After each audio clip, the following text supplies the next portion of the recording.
निश्चित या देशाच्या राष्ट्रपती यांनी माझी राज्यसभेचा सभासद म्हणून नियुक्ती केली। हा मी आतापर्यंत कायदा क्षेत्रात जो अभ्यास केला आणि त्याचं हे फळ आहे मी असं मानतो। परंतु हे फळाच्या रूपात येण्याकरता मला काल पंतप्रधान मोदीजींनी 8:44 फोन केला आणि पहिला प्रश्न त्यांनी मला मराठीत जो विचारला, उज्ज्वलजी मी मराठीत बोलू का हिंदीत बोलू? मी हसलो, त्याच्यावर ते खळखळून हसले।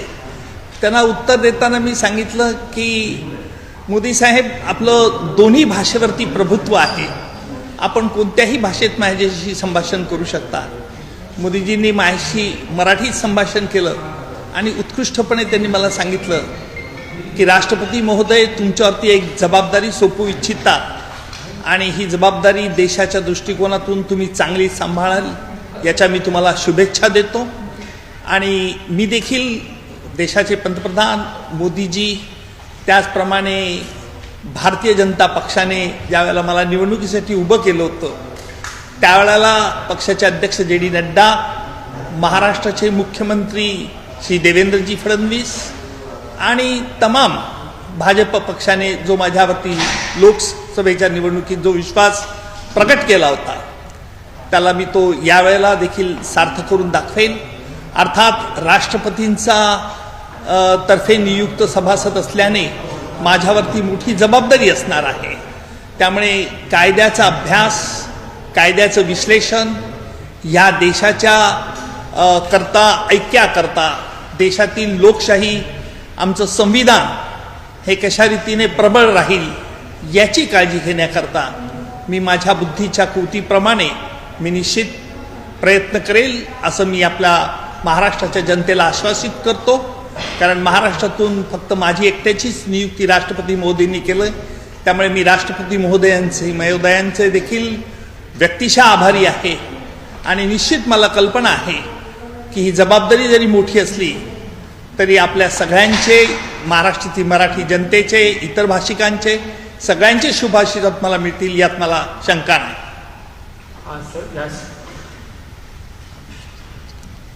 त्याचप्रमाणे अनेक दहशतवाद्यांचे खटले चालवत असताना मला आपल्या देशाचे गृहमंत्री अमित भाई यांनी विशेषतः पाकिस्तानबद्दलचे असतील खटले, पाकिस्तानमध्ये गेल्यानंतर पाकिस्तानने देखील सांगितलं होतं की 26 अकराचा कट आमच्या देशात रचला होता, असा पुरावा कुठेही नाही आहे। त्याला उत्तर देताना आम्ही डेव्हिड हेडलीची साक्ष घेतली आणि डेव्हिड हेडलीची साक्ष घेण्याकरता या देशाचे गृहमंत्री अमित भाई आणि महाराष्ट्राचे तत्कालीन त्यावेळचे मुख्यमंत्री देखील देवेंद्रजी, सध्याचे मुख्यमंत्री, यांनी देखील अथक परिश्रम करून ही डेव्हिड हेडलीची साक्ष मी घेऊ शकलो, जेणेकरून पाकिस्तानचा बुरखा आम्ही फाडू शकलो। आणि फायनान्शियल ॲक्शन टास्क फोर्सला देखील या बाबतीत पाकिस्तानच्या विरुद्ध कठोर भूमिका घ्यावी लागली, हे आपल्याला ज्ञात आहे। त्यामुळे आपल्या सगळ्यांचे शुभेच्छा ह्या माझ्या पाठीशी राहतील यात मला शंका नाही। आपल्याला एक विधायक काम करायचं आहे, हा देश हिमालयापासून कन्याकुमारीपर्यंत एकसंघ कसा आहे हे दाखवायचं आहे आणि त्या दृष्टिकोनातून सगळ्यांचे शुभेच्छा मला लागतील यात शंका नाही। तर विशेष जर पाहिलं तर एकंदरीत तुम्ही लढवलेली लोकसभेची निवडणूक आणि त्याच्यानंतर आता ती लागलेली निवडणूक, असं वातावरण आहे कसं वाटतं? नाही, लोकसभेची निवडणुकीच्या वेळेला मी तेवढ्यापुरता लोकसभेच्या निवडणुकीत होतो। नंतर मी आपल्याला कल्पना असेल की लोकसभेची निवडणूक ही एका वेगळ्या मुद्द्यावरती लढली गेली, जिथे गैरसमजुती पसरवल्या गेल्या, जिथे गैरसमजुतींना लोक बळी पडले। परिणाम ज्या लोकांच्या लक्षात आलं की आपलं चुकलं, ह्या जो गोबेल्स प्रोपगंडा आहे, म्हणजे विशेषतः कसाबनेच्या गोळीने आमच्या या राज्यातील शहीद झालेले शहीदांची हत्या झाली नाही असं सांगण्यापुरता देखील काही राजकीय नेत्यांची मजल गेली होती। हे बघितल्यानंतर लक्षात आलं की गोबेल्स प्रोपगंडा हा काय असतो हा लोकसभेच्या निवडणुकीत मला बघायला मिळाला। परंतु तो गोबेल्सचा प्रोपगंडा देखील उघडं पाडलं असेल तर जनतेने विधानसभेत दाखवून दिलं आमची जनता ही साक्षर आहे हे काही राजकीय शक्ती विसरतात, त्यांनी तसं विसरू नये एवढंच माझं नम्र सूचना आहे. आता सध्या तुमच्याकडे जे संतोष देशमुख प्रकरणातल्या केसेस आहेत, सोबतच अनेक केसेस आहेत, मग त्याचं नियोजन कसं असतं आणि तुमचं पुढचं नियोजन? याचा मी अभ्यास करेल. मी राष्ट्रपती नियुक्त राज्यसभेवरती असल्याने विशेषतः कुठल्याही राजकीय पक्षाला असं समोर मी नाही, त्याच्यामुळे या संदर्भात मी अभ्यास करेल. मला किती काम आहे, त्याचा आवाका काय आहे राज्यसभेत, याची आज कल्पना असल्याने मी आज या बाबतीत कोणताही निर्णय घेतलेला नाही.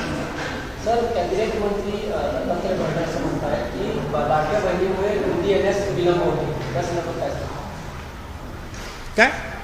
दत्तात्रय भरणे वो इशू नहीं लेते हैं, एक मेजर इशू मराठी डा. ओके सर, सबसे पहले ढेरों शुभकामनाएं आपको.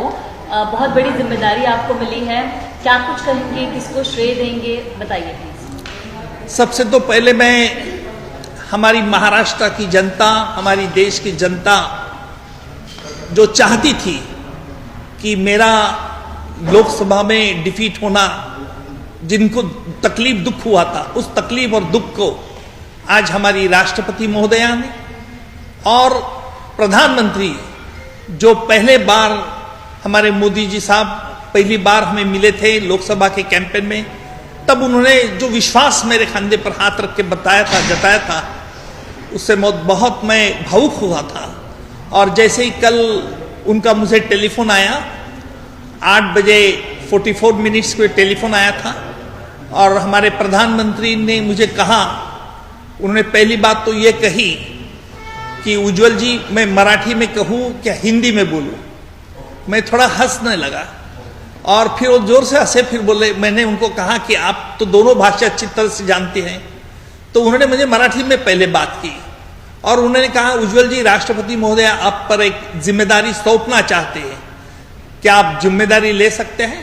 मतलब आप बताइए कौन सी जिम्मेदारी है. तो उन्होंने मुझे कहा कि हम राष्ट्रपति महोदय का ऐसा निर्णय है कि आपको राज्यसभा में लिया जाए ताकि देश के लिए, संविधान के लिए कुछ अपना शक्ति खर्च कर सके. तो मैंने तुरंत हाँ कर दी और उसका फल इतना इमीडिएट हुआ. तो मैं हमारे देश के प्रधानमंत्री, भाजपा के जेपी नड्डा जी और गृह मंत्री अमित भाई जी और हमारे महाराष्ट्र के मुख्यमंत्री देवेंद्र फडणवीस, इनका व्यक्तिशः आभारी हूँ, क्योंकि जो लोकसभा में मेरा डिफीट भी हुआ था उस वक्त उन्होंने मुझे कहा था कि उज्जवल जी लाइफ में तो ऐसे होता है, लेकिन मैं वो भूल भी गया था क्योंकि मैं तो केसेस मेरी चला रहा था. क्योंकि जो आज तक शुरुआत से मैंने जो प्रैक्टिस की है तो हमेशा आरोपी के खिलाफ ही प्रैक्टिस की है और शुरुआत से ही मैं एक पब्लिक प्रोसेस नाम से जाना जाता हूँ. और इसलिए जो देश के प्रति, जो हमारे संविधान के प्रति खिलाफ जो षड्यंत्र करते थे, जिनको बड़े बड़े मर्डर्स करते थे, उनके खिलाफ मैं मामला चला था. और उसकी वजह से आज जो राष्ट्रपति महोदय मुझे विश्वास प्रकट किया, मैं इससे बहुत खुश हूँ और मैं पूरी हमारी जनता का व्यक्तिशः आभारी हूँ. सर, एक बहुत ही स्ट्रॉन्ग बैकग्राउंड से आप आते हैं, एक बड़े प्रमुख राज्य से आते हैं, तो किन मुद्दों को आप खास तौर पर राज्यसभा में पेश करेंगे, किन मुद्दों पर आपकी कोशिश होगी बात करने की? देखिए, हमारे देश में जो आज पहली बार कुछ शक्तियां कुछ भाषा हो या कुछ धर्म हो, इस पे जो बात करते हैं और जो हमारे डॉक्टर बाबा साहेब अम्बेडकर ने हमें जो संविधान दिया है, उस संविधान के खिलाफ जो षड्यंत्र करते हैं, उनके लिए हमें कानून किस प्रकार का सशक्त बनाए. आज पूरे विश्व में हमारी देश का डेमोक्रेसी जो है वो बहुत बलवान है, क्योंकि हमारे देश में अलग अलग स्टेट है, अलग अलग लैंग्वेजेस है. फिर भी हम जब हमारे देश पे कोई हमला करता है, हम देश से कोई ये करता है, तो हम यूनाइट हो जाते हैं. मुझे लगता है कि ये यूनिटी और सॉलिडेरिटी ये हमें कंफर्म और आगे चल के कायम रखनी होगी. और इसके लिए जो इससे नहीं मानते, जो एक अलग विचार करते हैं, उनके खिलाफ कानून किस तरह से बलवान करना चाहिए. हमारे देश के मुख्य न्यायाधीश गवई साहब ने कल ही जो जताया था, कि अभी भी हमारे न्याय व्यवस्था में संशोधन करना बहुत जरूरी है, क्योंकि कई मामले कई सालों तक चलते हैं और आखिर डिलेड जस्टिस अगर होता है तो इट्स ए बरीड जस्टिस। इसलिए क्या करना चाहिए, कानून में किस प्रकार का संशोधन लाना चाहिए, न्यायपालिका किस तरह से लोगों को लगना चाहिए कि हाँ, क्योंकि आज ही हमारा देश की न्यायपालिका सर्वश्रेष्ठ, इसमें कोई चारा नहीं। लेकिन फिर भी मैं कहूंगा कि इस न्याय व्यवस्था में कुछ सुधार लाना जरूरी है, क्योंकि न्यायाधीश और न्याय ये अबाउ सब सस्पिशन चाहिए। और इसलिए हमें क्या कानून में क्या सुधार कर सकते हैं, किस तरह लोगों में विश्वास पैदा कर सकते हैं, किस तरह में हमारा संविधान बरकरार रख सकते हैं, इसके लिए मैं मेरा वक्त व्यतीत करूंगा। Sir, as a judiciary member we know कि उज्ज्वल निकम क्या ब्रांड है, लेकिन एज अ लेजिस्लेटिव मेंबर अभी आपका क्या एम है आगे? देखिए, अभी तो ये नया, मेरे लिए तो बहुत नया फील्ड है। मैं एज ए स्टूडेंट के हैसियत से कुछ वक्त उधर गुजारूंगा, ताकि मेरी लिमिटेशंस क्या है, मुझे क्या करना है, इसका आने के बाद मैं जरूर आपसे शेयर तो करूंगा। लेकिन मैं आपको ये आश्वासित करता हूं कि हमारे देश के प्रधानमंत्री मोदी साहब, गृह मंत्री अमित शाह जी, इन्होंने, और हमारे राज्य के मुख्यमंत्री देवेंद्र जी फडणवीस, इनकी जो कोशिश रही है कि देश सबसे पहले, नेशन इज द फर्स्ट, और इसी विचार से मैं ज्यादा प्रभावित भी हूं, क्योंकि जब भी मैं दहशतगर्दी के खिलाफ केस चलाता हूं तो उनको ऑब्जेक्ट क्या है। जब 26/11 के हमले के बाद मैं खुद पाकिस्तान में गया था, हमने कहा कि जिन्होंने साजिश रची 26/11 की, उस साजिशकर्ता को अभी तक सजा नहीं हुई है। देखिए, पाकिस्तान में अभी भी वो ट्रायल इन कैमरा चल रही है, किसी को पता नहीं। हमने तो कसाब के खिलाफ ट्रायल ओपन कोर्ट में चलाई, और इतना ही नहीं तो कसाब के बचाव के लिए 2 वकीलों को भी नियुक्त किया गया था। हमारी जुडिशरी इतनी ट्रांसपेरेंट है, और वहां पाकिस्तान में जो सरकार चला रही है ट्रायल, उसके लिए वो कह रहे थे कि सबूत दो। उसके लिए हमने डेविड हिडली की गवाही ली, और डेविड हिडली के माध्यम के हमने उनका पूरा पर्दा फाश कर दिया। सर, संतोष देशमुख प्रकरणामध्ये तुम्ही सरकारी वकील आहात, आता काय भूमिका सर तुम्ही पुन्हाची कंटिन्यू करता? मी यावरती अद्याप काही निर्णय घेतला नाही। मला किती वेळ मिळेल, राज्यसभेचं काम काय असतं आणि किती माझा तिथे वेळ व्यतीत होईल, माझ्यामुळे कुठलाही खटल्याला विलंब लागू नये याची दक्षता मी मात्र घेईल, आणि मग त्यानुसार मी त्याच्यावरती निर्णय घेईल। यही जानना चाहिए कि अगर, क्योंकि आप एडवोकेट हैं, जिम्मेदारियां आप पर अभी भी हैं बतौर एडवोकेट, राज्यसभा में हो चुके हैं, वैसे में केसेस चलाना क्या केवल हो पाएगा या अलग निर्णय लेंगे आप? वही उसका जवाब मैंने यही दिया कि अभी मुझे पता नहीं है कि राज्यसभा में मेरा कितना वक्त जाएगा, और उस आधार पे मैं जो ट्रायल चला रहा हूं उस ट्रायल पे कितना वक्त लग सकता है, कौन सी स्टेज के। कुछ मेरे ट्रायल तो अभी आर्गुमेंट के स्टेज को है, तो सिर्फ आर्गुमेंट ही बाकी है, तो कुछ ट्रायल में एविडेंस लाना है, तो इसलिए मैं जरूर देखूंगा कि अभी तक मैंने इस पर कोई फैसला नहीं किया, क्योंकि आज सुबह ही मुझे पता चला। प्रधानमंत्री ने सिर्फ सुझाव दिया था, और प्रधानमंत्री जी ने सुझाव देने के बाद आज और ये नोटिफिकेशन निकला, गैजेट हुआ, तो मुझे लगता है कि मुझे सोचने के लिए भी वक्त चाहिए। Sir, you are the only Maharashtrian जिसका नॉमिनेशन हुआ है, तो आप महाराष्ट्र के संबंधित क्या मुद्दे उठाएंगे, हमें पार्लियामेंट में क्या संबोधित करेंगे? देखिए, महाराष्ट्र के बारे में मैं बहुत सोचने वाला हूं, क्योंकि हमारा एक महाराष्ट्र अभी प्रोग्रेसिव स्टेट है, और हमारे मुख्यमंत्री देवेंद्र जी ने जो जन सुरक्षा बिल लाया है, उस जन सुरक्षा का उद्देश्य जो आज भी मैंने वो पढ़ा बिल, और आज भी वो जन सुरक्षा बिल का उद्देश्य यही है कि जो डेमोक्रेसी माध्यम को चुनौती देना चाहते जो लोग, जो सिटीज में जो मोफिजिल और सिटीज में लोगों को माथे भड़काने की कोशिश कर रहे हैं, उनको कंट्रोल करने के लिए, उनको फाइनेंशियल असिस्टेंस कंट्रोल करने के लिए, और किसी को ये भी डर होता है कि क्या इसका हमें वेपन करके यूज किया जाएगा, तो उसके लिए एडवाइजरी बोर्ड लोगों की नियुक्त की है और एडवाइजरी बोर्ड के फैसले को भी हाईकोर्ट में चुनौती दी जाती है।